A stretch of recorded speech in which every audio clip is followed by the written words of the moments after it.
केंद्र की मोदी सरकार को सुप्रीम कोर्ट से बड़ा झटका लगा है। सुप्रीम कोर्ट ने अरुणाचल प्रदेश में बनी कलिखो पुल की सरकार को असंवैधानिक करार दिया है। सुप्रीम कोर्ट ने यह भी कहा है कि राज्यपाल का फैसला असंवैधानिक था। सुप्रीम कोर्ट ने कहा है कि राज्यों में 15 दिसंबर 2015 से पहले की स्थिति बहाल होगी। सुप्रीम कोर्ट की 5 सदस्यों वाली पीठ ने ये फैसला सुनाया है। कोर्ट ने कहा है कि राज्यपाल का समय से पहले विधानसभा सत्र बुलाने का फैसला, उसकी पूरी प्रक्रिया असंवैधानिक थी।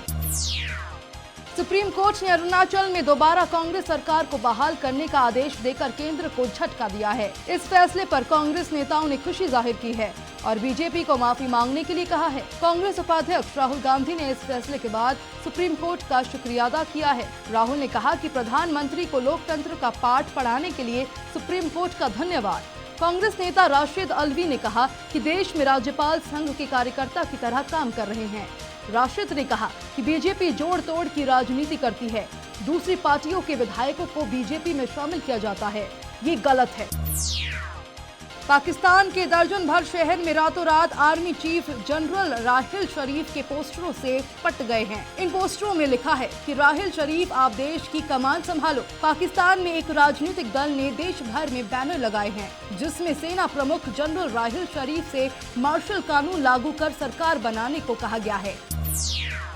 उत्तर प्रदेश विधानसभा के आगामी चुनाव की तैयारियों में जोर शोर से जुटी बीजेपी के प्रांतीय अध्यक्ष केशव प्रसाद मौर्य ने मंगलवार को अपनी कार्यकारिणी की घोषणा कर दी। इसमें राजस्थान के राज्यपाल कल्याण सिंह और केंद्रीय मंत्री राजनाथ सिंह के बेटों को भी जगह दी गई है। मौर्य ने कार्यकारिणी में समाज के सभी वर्गों का प्रतिनिधित्व लाने की कोशिश की है। अल्पसंख्यक मामले की केंद्रीय मंत्री नजमा हेपतुल्ला ने मंगलवार शाम मोदी कैबिनेट से इस्तीफा दे दिया। केंद्र कैबिनेट में वे सबसे उम्रदराज मंत्री थी। वे 75 साल पार कर चुके मंत्रियों में शामिल थी। वहीं उनके सहयोगी मुख्तार अब्बास नकवी को प्रमोशन मिला और उन्हें अल्पसंख्यक मामलों के मंत्रालय का राज्य मंत्री का स्वतंत्र प्रभार दिया गया है। राज बब्बर को यूपी कांग्रेस का नया चीफ बनाया गया है।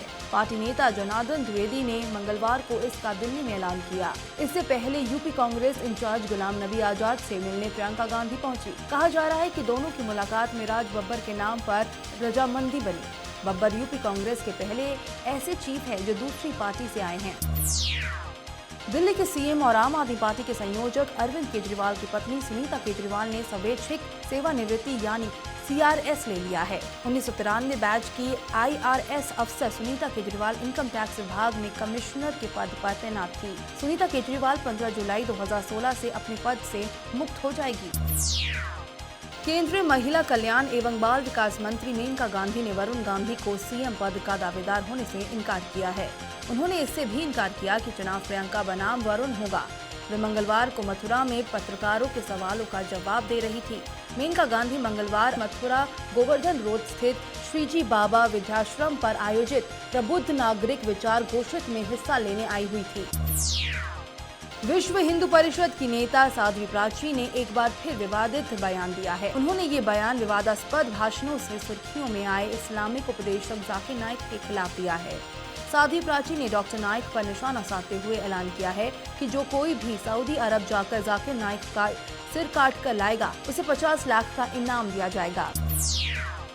अजमेर दरगाह के प्रमुख जैनुल अबेदिन अली खान ने मंगलवार को कहा कि कट्टरवादी प्रचारक जाकिर नाइक जैसे लोगों की विचारधारा और अलगाववादियों की नीतियां घाटी में अशांति के लिए जिम्मेदार है। खान ने आरोप लगाया कि ये लोग अपने उद्देश्य के लिए लोगों की जिंदगी से खिलवाड़ कर रहे हैं। हिजबुल कमांडर बुरहान वानी के मारे जाने के बाद जहां एक तरफ पुलिस और सेना राज्य में फैली हिंसा को रोकने में जुटी हुई है, वहीं दूसरी तरफ प्रदर्शनकारी पुलिस और सेना के हथियार लूट कर आर्मरी बनाने में लगे हुए हैं। 2 दिन पहले भी एक विद्रोही ने जम्मू कश्मीर पुलिस की 70 हथियार लूट लिए थे। आतंकवाद को लेकर पाकिस्तान के दोहरे रवैये का एक बार फिर पर्दाफाश हो गया है। एक जानकारी के मुताबिक पाकिस्तान के कॉलेजों में भारत विरोधी आतंकवादियों के बच्चों को कोटा दिया जाएगा। इनमें हिजबुल मुजाहिदीन कश्मीर के अलगाववादी शामिल है। पाकिस्तान ने ये कोटा उन आतंकियों के बच्चों को दिया है जो भारत के खिलाफ लड़ते हुए मर गए। सुल्तान रिकॉर्ड तोड़ कमाई कर रही है। बीते बुधवार रिलीज हुई इस फिल्म ने रविवार तक इंडियन बॉक्स ऑफिस पर नेट 180 करोड़ रुपए का कलेक्शन किया। ये रिकॉर्ड है। इससे पहले शुरुआती 5 दिन में सबसे ज्यादा 151 करोड़ की कमाई का रिकॉर्ड बजरंगी भाईजान के नाम था। वही फिल्म का ग्रॉस कलेक्शन 252.5 करोड़ रुपए हो गया। फोर्ब्स पत्रिका ने बॉलीवुड के सुपरस्टार शाहरुख खान को विश्व के सर्वाधिक कमाई करने वाले शो सेलिब्रिटियों की सूची में शामिल किया है। हालांकि सूची में अक्षय कुमार भी है, पर पत्रिका ने पिछले साल की तुलना में इनकी कमाई में गिरावट आने के कारण थोड़ा नीचे कर दिया है। अक्षय फोर्ब्स के पिछले साल की सूची में 76वें स्थान पर थे। इस बार वे 94वें स्थान पर है। वेस्टइंडीज के खिलाफ आगामी टेस्ट श्रृंखला के लिए भारतीय टीम के साथ कैरेबिया पहुंचे भारत के तेज गेंदबाज ईशांत शर्मा ने कहा कि टेस्ट क्रिकेट उनकी असली ताकत है। वेस्टइंडीज के खिलाफ खेलने यहां आई 17 सदस्यीय भारतीय टीम में ईशांत सबसे अनुभवी गेंदबाज है। अली सईद प्रेम माया के बाद अब प्रीति दुबे भी ओलंपिक में अपनी हॉकी स्टिक का जलवा दिखाएगी। मंगलवार को दिल्ली में भारतीय महिला हॉकी टीम की 16 सदस्यीय टीम में गोरखपुर की प्रीति दुबे का चयन हुआ। ब्राजील के रियो डी जेनेरियो में होने वाली ओलंपिक में प्रीति दुबे खेलती नजर आएंगी।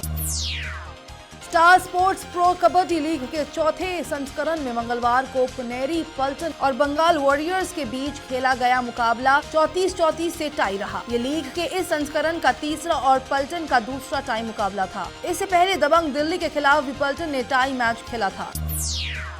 पाकिस्तान के पूर्व क्रिकेट खिलाड़ी और राजनेता इमरान खान ने अपनी तीसरी शादी की खबरों को निराधार बताया। पाकिस्तान तहरीक-ए-इंसाफ के अध्यक्ष इमरान ने ट्वीट कर सभी खबरों का खंडन किया। इमरान ने ट्वीट किया कि मैंने शादी नहीं की है, मैं जब करूंगा तो सार्वजनिक रूप से इसका जश्न मनाऊंगा।